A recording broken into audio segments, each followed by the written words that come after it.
had all of them, except I had no day 7 and I had 2 days. And I said, the church, and he said, check. Yeah, I remember going through mine. I have 2 8s, and noticing they're different, and no 7. One of the 8s is supposed to be a 7.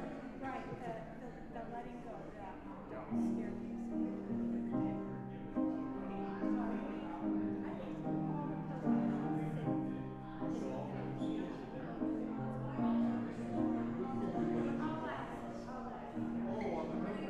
I was going to sit in the front anyway, and Jody chose the second grade.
Good morning.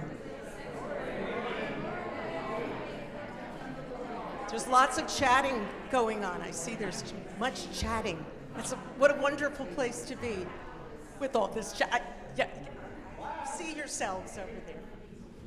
Good morning. I'm Donna Ruvlo. I'm a member of the First Church Parish Board, and I would love to welcome you all to our 10 o'clock summer service. If this is your first time here, or you're not first time here, it is wonderful to see you, and a very, very special welcome to our friends from First Parish in Cambridge. Thank you. Announcements are a little light this morning, but here we go.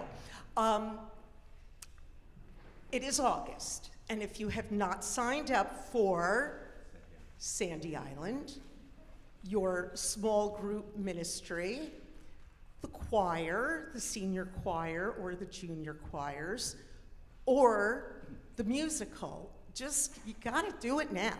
Like, it's now, you've gotta do it. And I do have an audio visual with me today. This is a former science fair project, which I looked at the other day and said, Tin Woodsman. So, here's the thing, you don't have to have kids in the musical to participate as a volunteer. You could be making costumes, or Cambridge people, you do not need to live in Belmont to send young people, grands, neighbors over to the Wizard of Oz. It's gonna be a fabulous, fabulous show. Other things happening in the community is our Friday night standouts are going really, really well. Every Friday night, there is from 5 to 6 p.m., there is a group out in front of the church holding signs, waving to cars, getting lots of beeps and honks in support of democracy and against tyranny. This has been going on since the winter, when Minneapolis was in crisis, and will probably be going on for the next 2.5 years. So you are welcome to join us, 5 to 6 p.m. on Fridays. Next Sunday, we will have our former intern minister, who was here at First Church Belmont, Kyle Belmont, who is now in Watertown. Kyle will be preaching on punctuation. I don't know how that comes up at Divinity School, but that's our Kyle. And you know what? He gives a terrific sermon. So please be here. And Cambridge, you're welcome back too. You know, you can come back any Sunday. And now, I'm sorry, if I'm saying something somewhat spiritual, I'll put the audio-visual down. Take a deep breath. Please center yourself in this wonderful place, surrounded by this abundant love. Come, let's worship together. I was disappointed. I thought you were going to play that. Yeah. Hello. So, Richard asked me to play the song I just wrote a few months ago, and I wrote it about a trip that my wife Laura and I took in 1990 when we went to England, and we walked from Dover to Kent, and they have all these nice little country paths that you can walk on. They're all well maintained, and it's just a really nice way to see the country. So, it's called Walking Slow.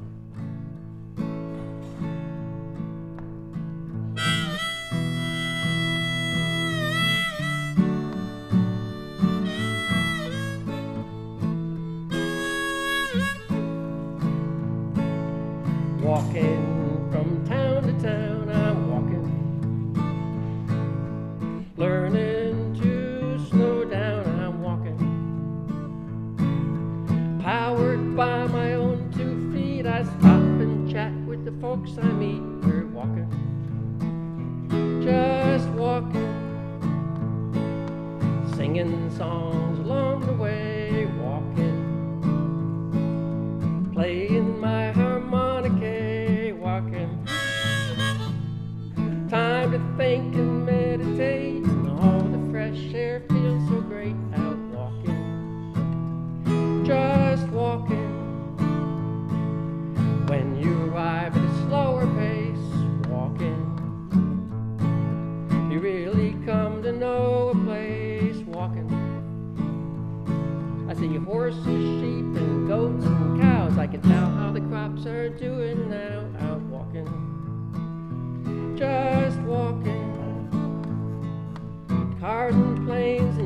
and trains all have their time and place.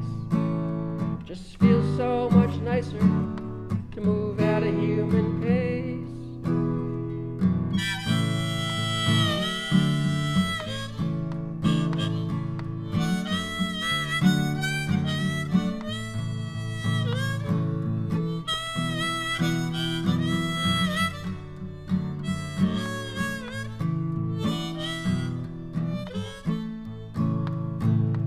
When I reach my destination, walking, share some food and conversation, walking. All that healthy exercise, I sleep like a log when I close my eyes from walking.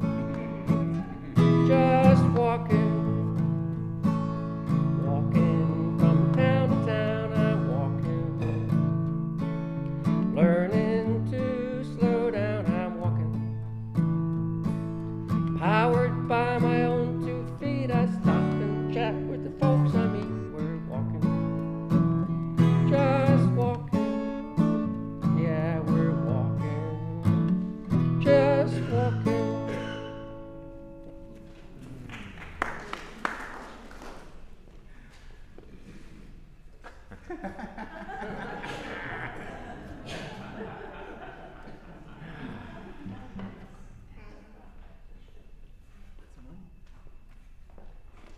Mativna, buen camino, good morning. Please join me in saying, life is a gift for which we are grateful. We gather in community to celebrate the glories and the mysteries of this great gift. Now please rise as you are able and join us in song number 207, Earth Was Given as a Garden.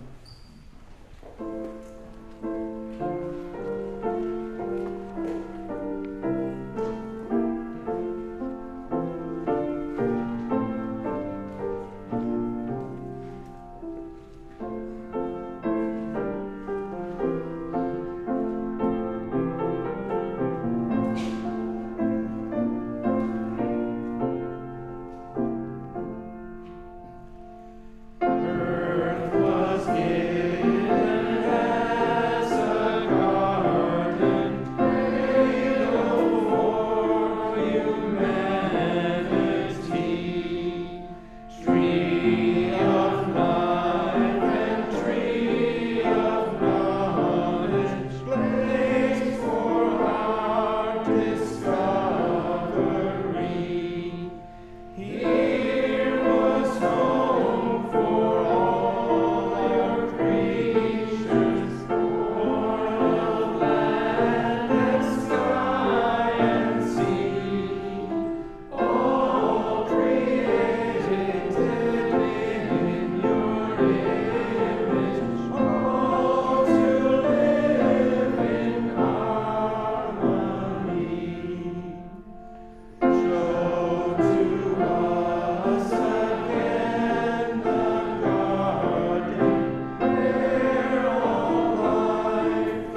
Thank you, Richard. I am going to read a poem about pilgrimage written by Richard Waring. But since I'm up here in the front at the podium, I'm going to, for myself and maybe for others, ask all of those who were on the pilgrimage to Scotland to please stand. Stand now, because I want the rest of you, as you go through this service, to know that we are the group that spent this time together in this very meaningful journey. And personally, it's wonderful to see you all. There are some who are not here, and we miss them as well. So you can sit down now. Thank you for indulging me.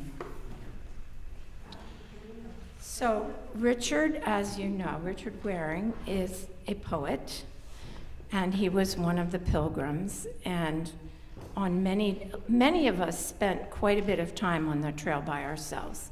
We did talk to each other for portions, but a lot of time was spent in solitude. And Richard, from my observation, spent a fair amount of his solitude sitting on a log with a journal and a pencil or pen and jotting down his thoughts. So this poem, I believe, was born of that process. To be a pilgrim, walk out of your body and into the mountain. Read the landscape as sacred text, a topography of promise. Pilgrimage is an imaginary path with real stones in it. We usually, as Alan Watts said, don't look, we overlook. Become the trail, the walker, the story, the song of the land. I am happy as an apple shellacked by rain, buffed by wind, shined by the sun. I put my unbridled shoulder to the way of hope.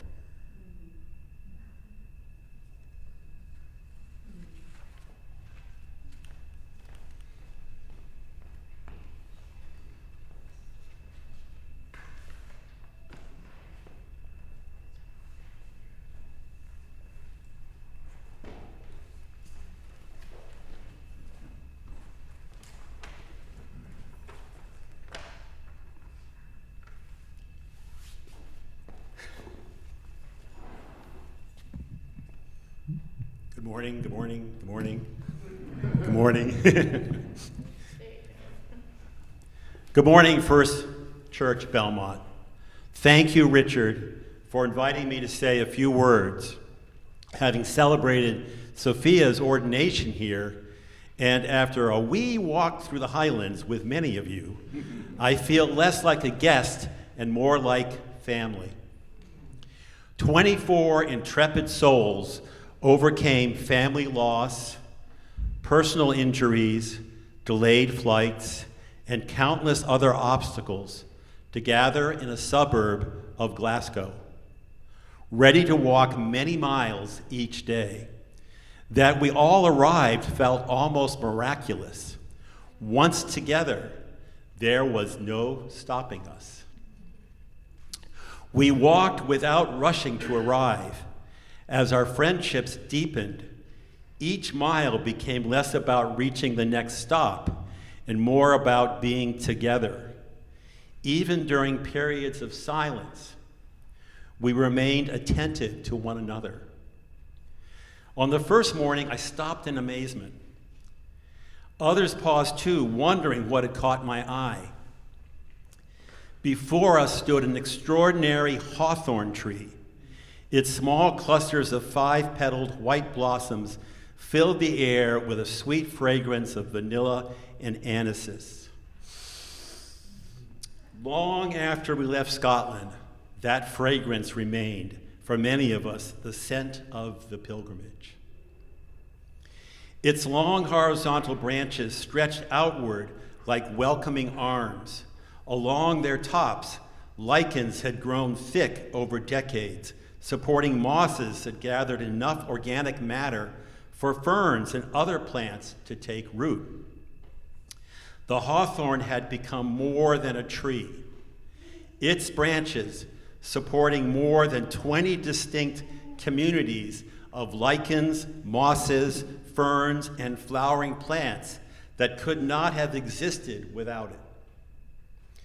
As the days passed, I realized we were becoming the hawthorn. Each of us brought our own stories, questions, joys, and burdens.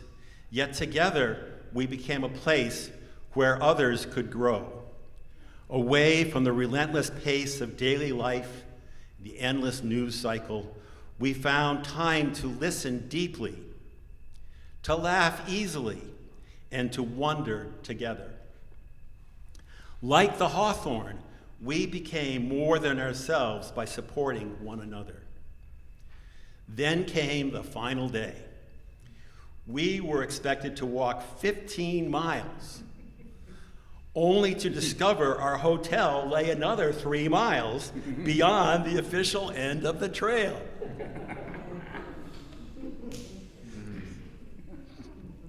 Surprisingly, the extra distance scarcely mattered. Our legs kept walking, but our hearts welcomed one last gift: more time together in Scotland's ancient living landscape. That may have been the pilgrimage's greatest lesson. The journey mattered more than the destination.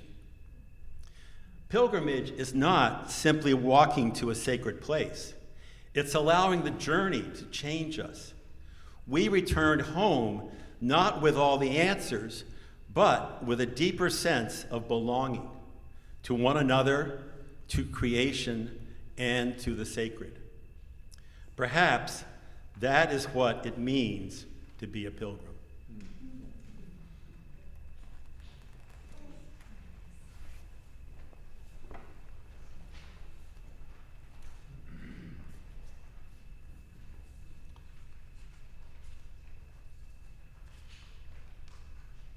You know, each morning we must hold out the chalice of our being to receive, to carry, and to give back.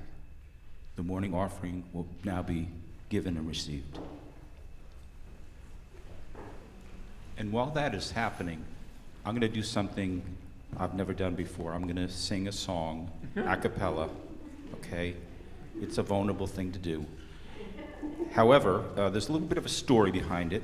It relates to our journey, our pilgrimage, and there came a point where a bull was stretched across the trail. On either side were the calves. That bull was protecting those calves. I couldn't go around. I couldn't certainly go through. What do? I looked behind me. There was no one else. I looked in front of me. There was no one else. I was totally alone with a bull. So I thought to myself, I'll do something wacky. And I came up with this song that I heard Allen Ginsberg sing at Passim a number of years ago. The words are by William Blake, with an ending by Allen Ginsberg. And when I get to the end, it'll be 4 lines repeated, and I'll ask you to sing along. Now, I wanted to sing this song at one of our evening gatherings on the pilgrimage, and everyone was like, oh, maybe next time we've run out of time. So here we are today. You're not going anywhere. How bad can it be?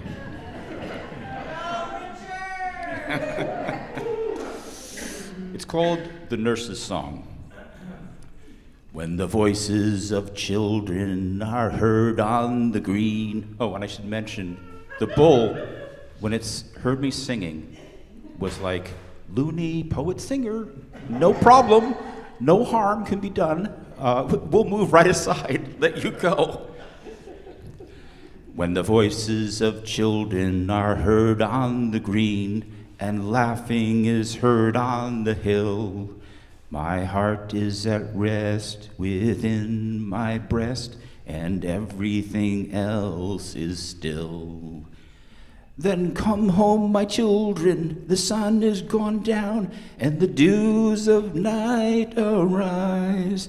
Come, come, leave off play, and let us away, till the morning appears in the skies.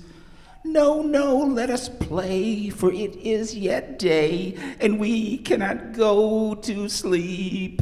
Besides, in the sky the little birds fly, and the hills are all covered with sheep.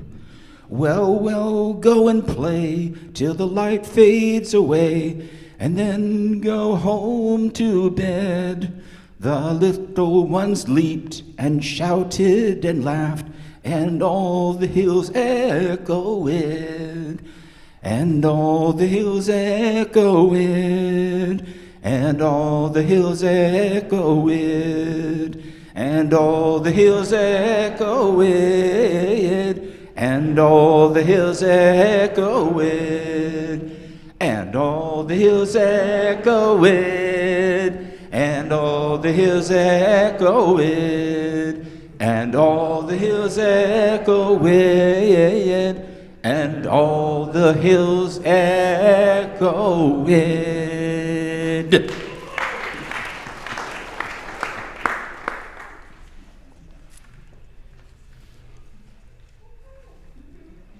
Please rise as you are able for our doxology.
Now is a very special time in our service where we open our hearts to listen to each other for candles of joy, celebration, and loss. Any who would like to candle, please come forward. And if you're too shy to do so, there's silent candles in the back.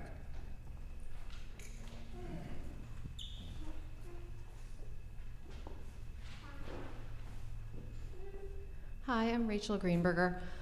On Wednesday, I took a much neglected, very broken vacuum cleaner to a vacuum cleaner repair store in Brighton, Massachusetts. I will not go through the details of what happened, but these people, who were probably in their middle 30s, with such devotion and focus and determination, fixed problem A, diagnosed problem B, and sent me on my way with a functioning vacuum cleaner.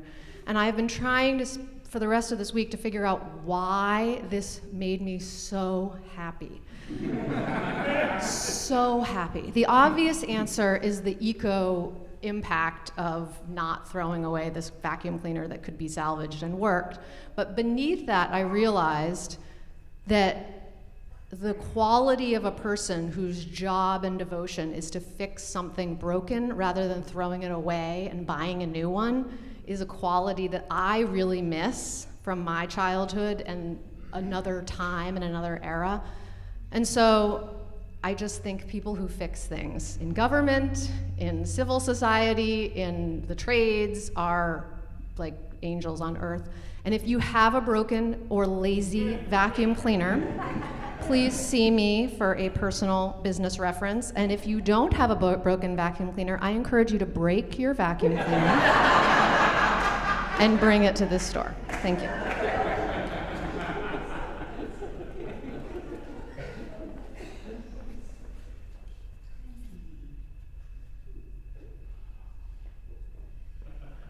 Good morning, everyone. I'm Gabriel Stahlberg. This is a candle of joy, just so much joy within me for having a beautiful family, a wonderful son, a wonderful wife, and a wonderful mother who all just every day bring me so much. And I also love playing music for you every Sunday. It's definitely one of my highlights of the week.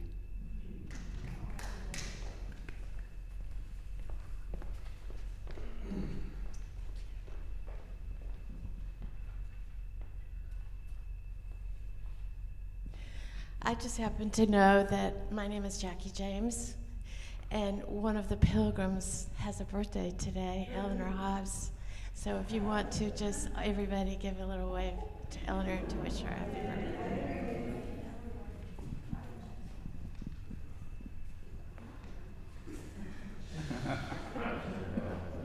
Actually, it's tomorrow.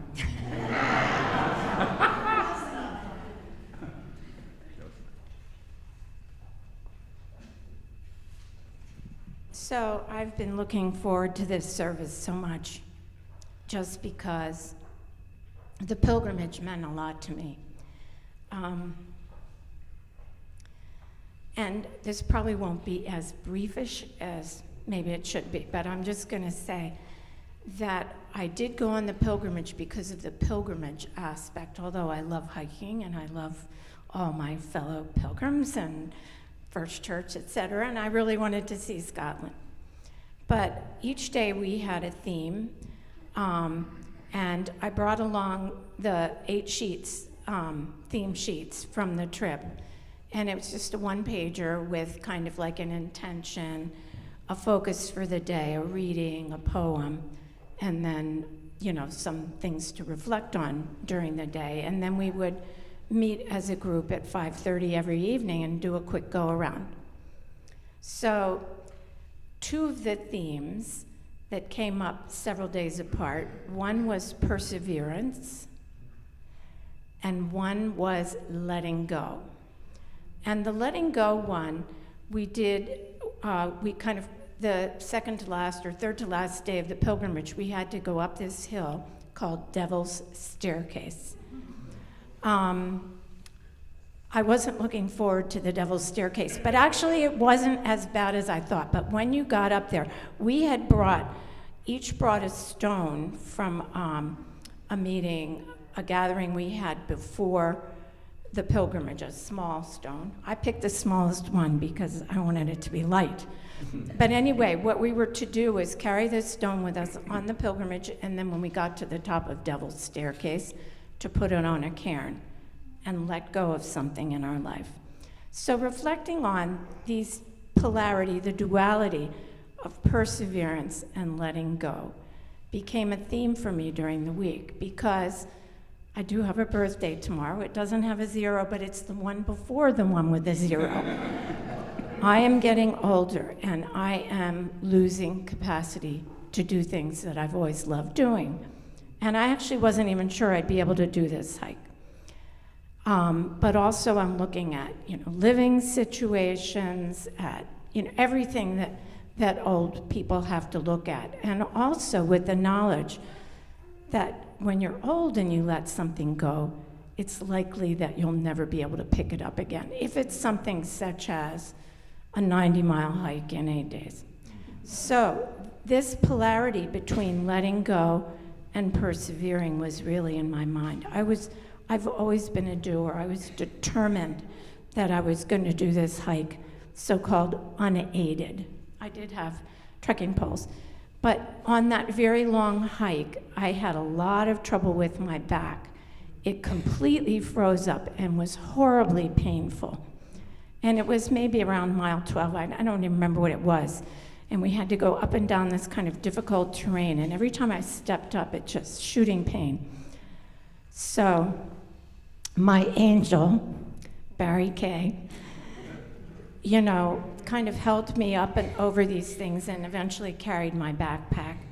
And there were some people behind me in our group. And at one point when I was taking a long time getting over this obstacle, I turned to Catherine, she's not here today, and I said, "Oh, Catherine, just go ahead. I'll make it. I'll be slow, but I'll make it. Go ahead." And Catherine said to me, it brings tears to my eyes. She said, I'm not leaving you. And this is a person who I hardly knew. But when she said that, it was like a revelation to me. Especially as we get older and we start depending on other people, that all we have given of ourselves to so many people, that there are people who want to give back to us. And so I leave you with that thought, and sorry for not being briefish.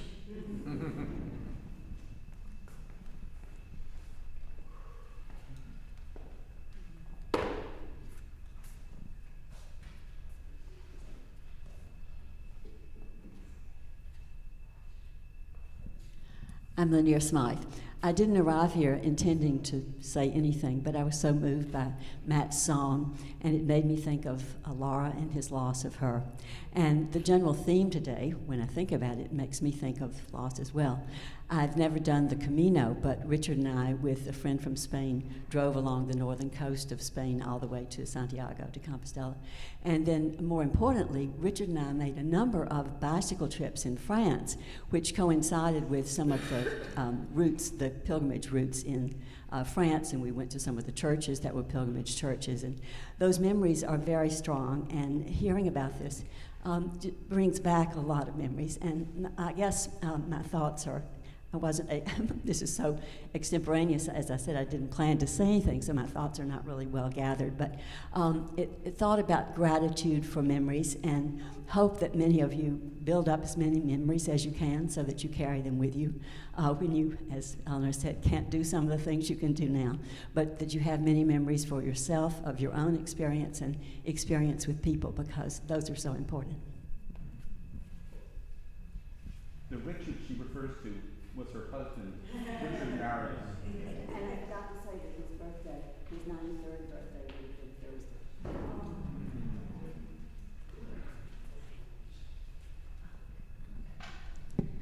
Thursday. This is a candle. Sorry. This is a candle of joy because we're getting chickens, and also, well, maybe we're getting chickens. But also,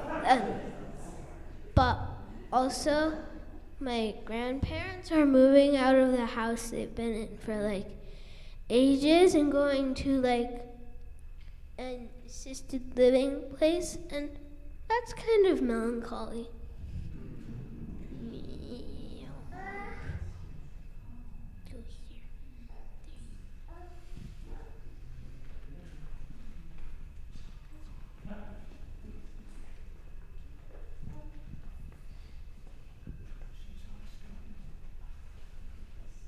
Hi, I'm Eva Patelis, and I light this candle in celebration. Tomorrow is Richard and my 30th wedding anniversary.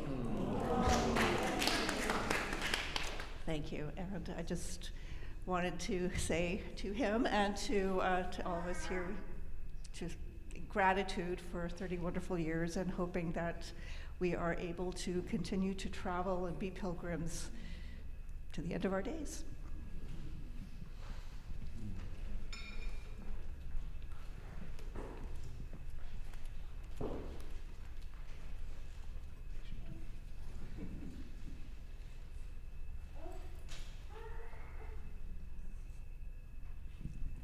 I'm Mary Louise Landfried. This is one of those, oh, well, that's nothing. Jim's and my 58th anniversary is tomorrow. I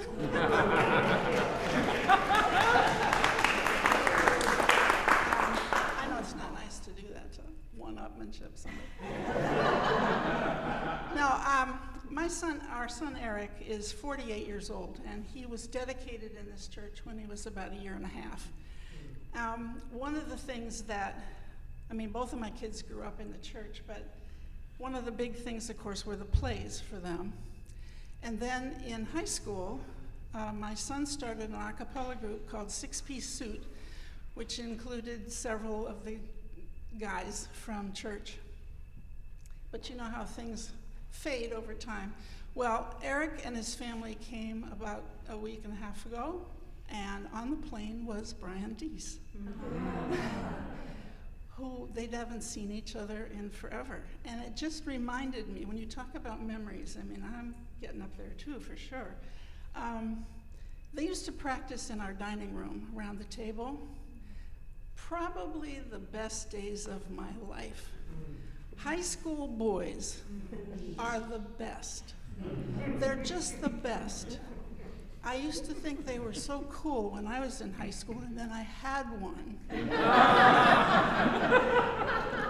They were so enthusiastic. I will never forget how they were figuring out how to do everything, and then they they had a cassette. Oh my God, it came in the boxes and they put them all over. Those were just the most fabulous days, and we're certainly glad they grew up here.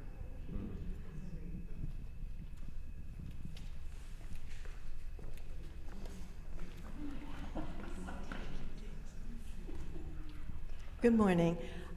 Sharon Cerny. I'm lighting this candle as one of both joy and gratitude for going on the Camino 2 years ago with a group of pilgrims from Belmont and Cambridge. And Klaus and I really felt that the group became family, and it was a transformative experience, not only the interpersonal relationship, but the intra, and learning to be present, that the single most important thing was to be present to yourself. And there were 10 words that Richard taught us. Richard introduced me, actually, to when I came here, to the idea of pilgrimage, and pointed out the stained glass window with the pilgrim and the shell, and we all got shells. And every time we walked, Richard would give me a little shell from the walk. So these are the 10 words that Richard said. Show up, 10 words. Show up, be present, be compassionate, let go of the outcome.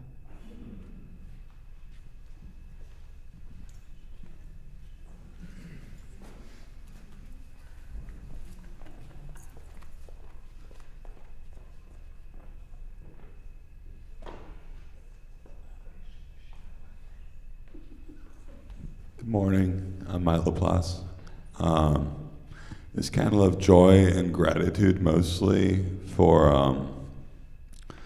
I just turned 30 recently, and I have a new job as a peer specialist, which is very rewarding.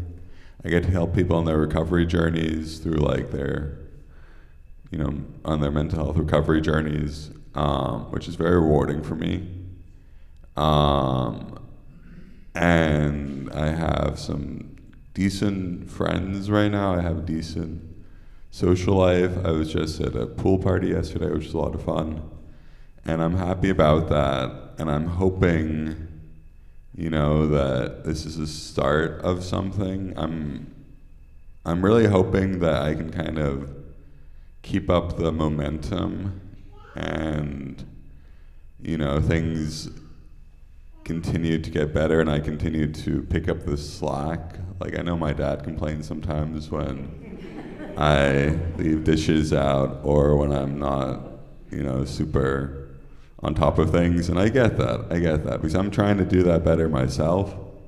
So, it's just kind of like a hope that I can, really come into my own in a way and manage my affairs better. And I don't know. Thanks.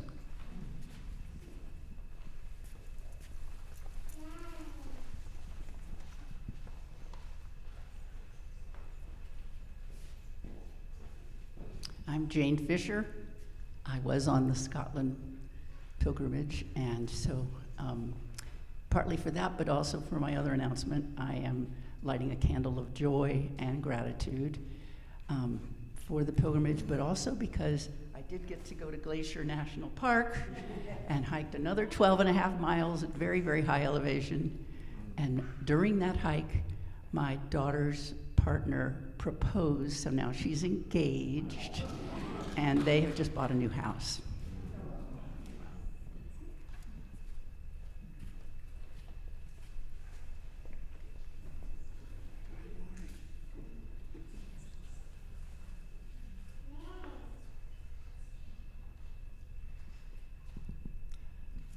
I'm very nervous. I don't usually do this.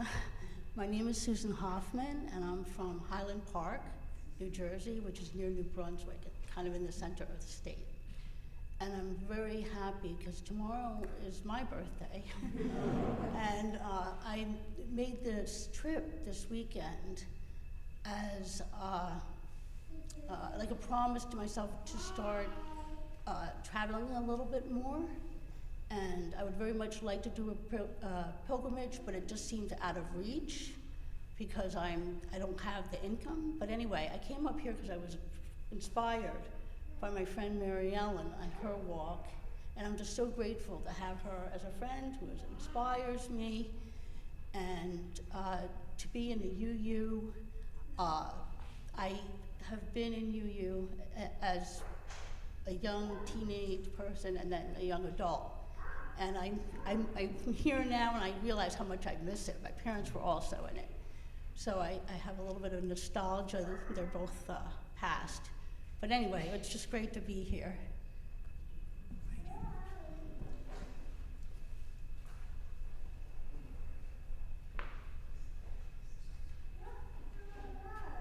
This final candle is for each and every one of us as we all hold things in our heart that are too tender to express, and know that the beautiful power of our community will hold us, and we need not face these alone.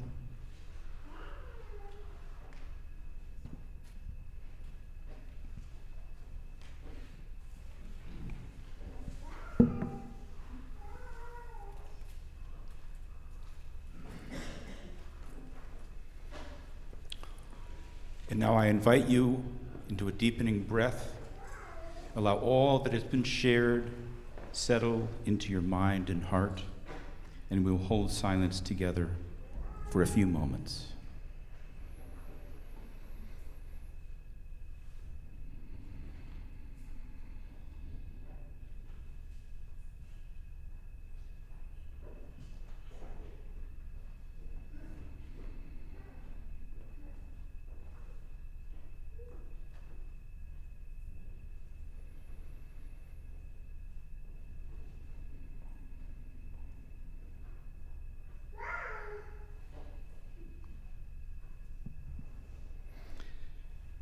In the quiet of this holy place, surrounded by this abundant love, welcomed and cherished just as we are, here together we pray and we give thanks. In this too divided and fractured world, we give thanks for this connection, for pilgrimages of all sorts, for putting us in the way of hope, for this knowing, for this extended hand.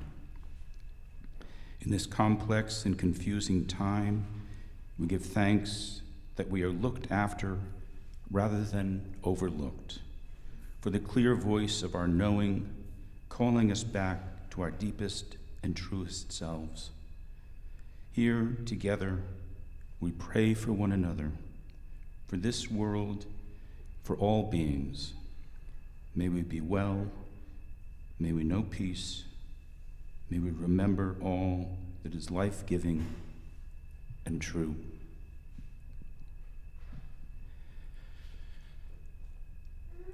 And now I will do an encore performance of what we heard in the candles. I feel like that was a sermon in itself. However, we might not have listened to it all, so I will repeat what we have experienced on this pilgrimage. As you may know, pilgrim has its roots in the Latin perigrum, through the fields. In The Art of Pilgrimage, Phil Cosino writes that a curious soul who walks beyond known boundaries is a pilgrim, with a destination in mind and a purpose in a heart. The wanderer begins to walk, talk, listen, see, hear, write, draw, and become one's soul-deep desire, an instrument of observation. It's different travel than a walk in the park. This is news of the day, as in the acronym NEWS, North, East, West, South. There is intentionality, openness to one's landscape, admitting all the small beauties along the way. As Alan Watts pointed out, which I stole from my poem, we usually don't look, we overlook. A pilgrim is a wayfarer, a saunterer. A pilgrim sees the world not through the eyes of entertainment, but as a quest for spiritual strengthening. In his essay, Walking, Thoreau explains that saunter has two possible derivations. One is people going to the Holy Land, or la Sainte Terre, are said to be sant terrors, which became saunterers. Another is sans terre, or people without land who could find home anywhere. John Muir took things one step further. People, he said, ought to saunter in the mountains, not hike. These mountains are our holy land, and we ought to saunter through them reverently, not hike through them. For those who saunter on the Camino de Santiago, the reasons for reverence are many. A thanksgiving for a blessed life, a recovery from a life-threatening illness, a prayer for friends or loved ones in this life or the next. As nurse practitioner Jeannie O'Farrell put it after walking the way of St. James, I am grateful for thought-provoking and reflective conversation and periods of companionable silence. I observed that our El Camino tour group became a beloved community, one that provided safety and belonging, just what we needed to share with one another as we blended our spiritual intentions for the pilgrimage with the physical discipline of the walking. Jean recalled, quote, meditating on the rows of vibrant green corn sprouts and the ancient stone walls with tiny flowers and spikes of ruby red foxglove that consistently towered like lighthouses over the many miles, rest stops to fortify, twilight journeys to see the world's end sunset, waterways and drinking springs sprouting from the mountain's heart, bright faces and happy destinations where the anti-inflammatory benefits of beer capped a day's long quest to rest and recoup before the starting silence of the next day's discoveries. So how do you approach a pilgrimage? Well, each day you can set an intention, enjoy a pertinent reading, and observe a centering practice. Each night you can share an unfolding reflection with fellow journeyers.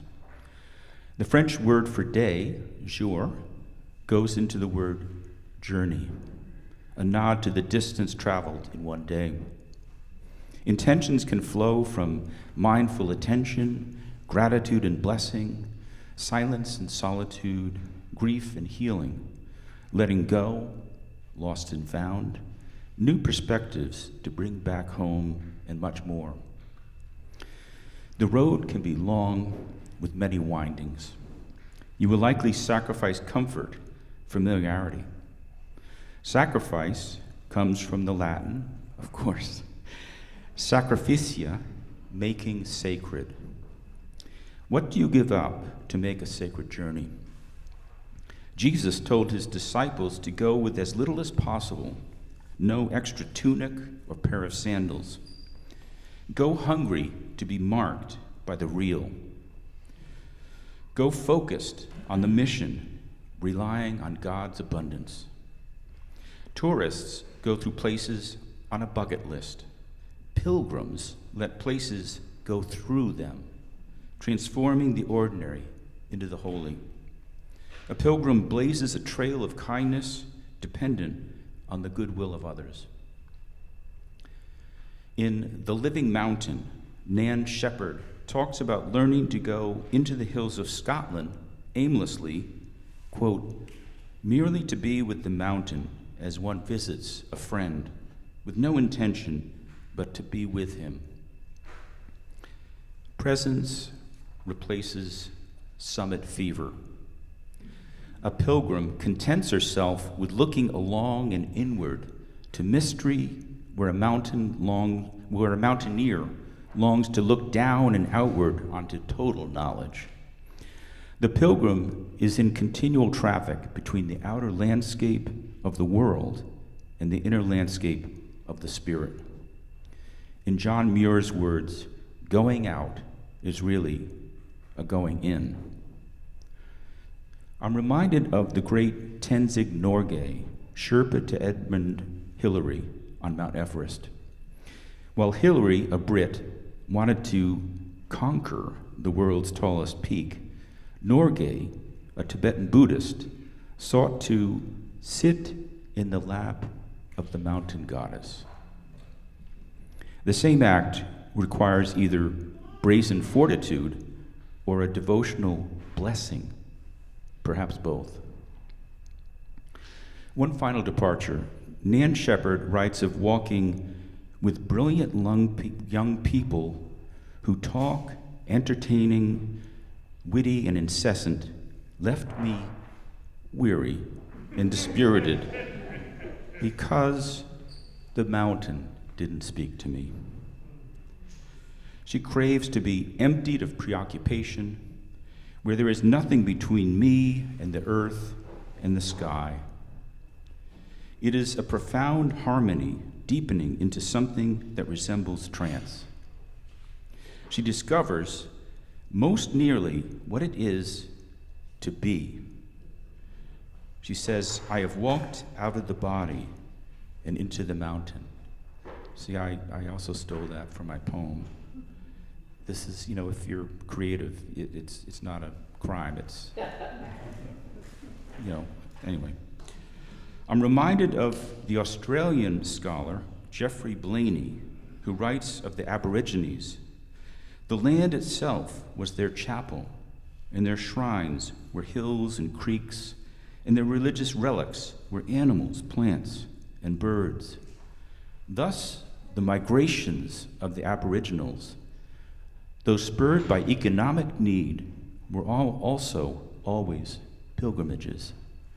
Their ties to the land are so strong that I've heard of a group of Aboriginal elders who met in a supermarket by the fruits and vegetables because the store was built on the site where they always gathered. To lose a place is to lose knowledge.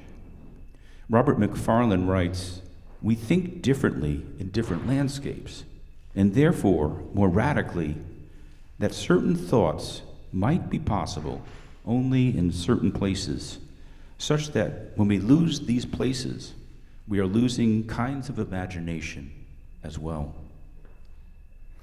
That's why Native and Indigenous people struggle so hard to persevere on and preserve their ancestral land. They are determined not to be lost souls. The surrounding landscape, as the ancient elders knew, is a sacred text. A pilgrimage is a journey into being. For the recent pilgrimage along the West Highland Way this past May, our brave band of 24 UUs from Belmont and Cambridge congregations walked 85 or so of its 96 miles. Created in 1980 out of old military roads and stonework built by hand, the West Highland Way is Scotland's most famous long-distance trail. Starting at Mulgai and ending at Fort Williams, where I was sad to learn there is no fort, only ruins. Anyone else? It gets wilder and more mountainous as you move north, encompassing low farlands, beatific shores of Loch Lomond, passing beneath Connick Hill, where we got to see a 360-degree view of fog. Rugged and remote Rannoch Moor, climbing Devil's Staircase, and finishing with cloud-free, stunning views of Ben Nevis. Along the way, we encountered blisters, back spasms, sheep and bulls blocking the path, and alpine flowers that not only survived the harsh winter, but the Ice Age. Birch and rowan trees were plentiful, and the foxgloves that accompanied us on the Camino in full bloom were preparing to do the same here. In one spectacular spot, bluebells completely covered a mountainside. Also along the way were honesty boxes, named Ben's boxes after Ben Novus, where you could find fresh-baked goods to purchase and useful items like the sitting pad I admired that a young man from the Netherlands had found in one. I found a pair of sunglasses on a wire fence that helped me through the uncharacteristically sunny last 2 days, and at trail's end left them on a wire fence for someone else. The Cambridge and Belmont congregations are now woven fine with woe and joy. Christian's blister was treated by Eleanor, and when Eleanor suffered severe back pain, Barry, the other doctor in our midst, supported her every step, like Fred Astaire dancing backwards with Ginger Rogers. To a rest stop where Annie provided therapeutic massage that allowed Eleanor to walk 10 miles the next day. Karen put in the most miles, having joined us after 2 weeks on the Camino with an all-women's group. Kilt-clad Michael was most likely to take in an extra mountain ascent long before I got up for breakfast. Revs Chris and Rob nurtured our spirits with poems and daily intentions, as well as gentle encouragement as our spirits sagged.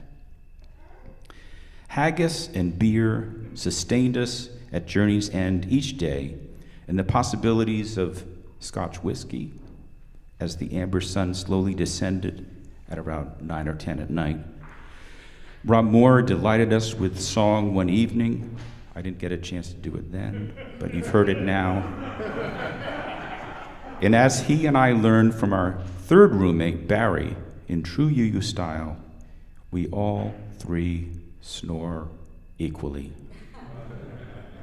And it's not a problem. We now talk about missing those close connections that we established and furthered, and are determined to reunite periodically for hikes and meal times. Our going out, as John Muir observed, was indeed a going in, and we have been given a great gift for which we are grateful. And here is my first ever poem written in Scotland, called Loch Lomond. Scotland's answer to Montana, with its congregation of hills, has left me bog-javelled for words. Between the stag moss and call of the long-tailed tit, birch needs rain to release its odor, and the day provides. Lichen stone and the angelic inflorescence of alpine flowers both survived the Ice Age, and has me mindful of the ease I'm having along the West Highland Way. If I go astray, the error, as Joyce would have it, is only another portal of discovery. The sun-spangled mica shows me a new way into both landscape and inscape. I empty myself of all that is between me and the earth and sky. Blessed be. Amen. And now I invite you to rise in body, rise in spirit, and join in our closing hymn, Rising Green, number 1068, in the Teal Hymnal.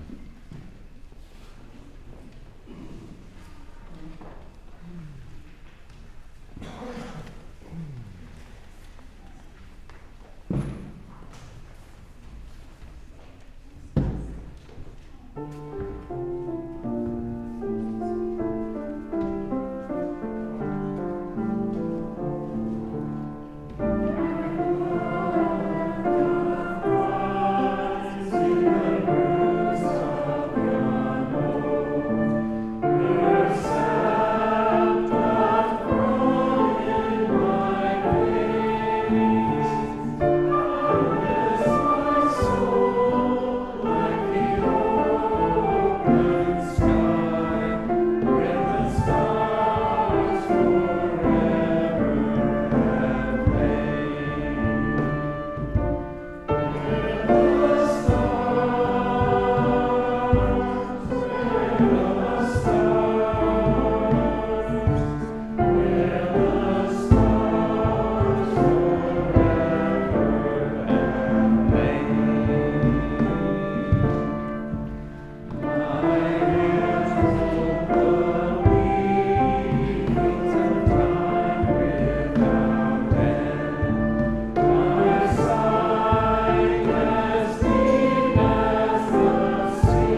May we be reminded here of our highest aspirations and inspired to bring our gifts of love and service to the altar of humanity. May we know, once again, that we are not isolated beings, but connected in mystery and miracle to the universe, to this community, and to each other. And we extinguish this flame, but we keep the light in our hearts with its message of love and justice, taking it outside these walls to the world we live in until we are together again.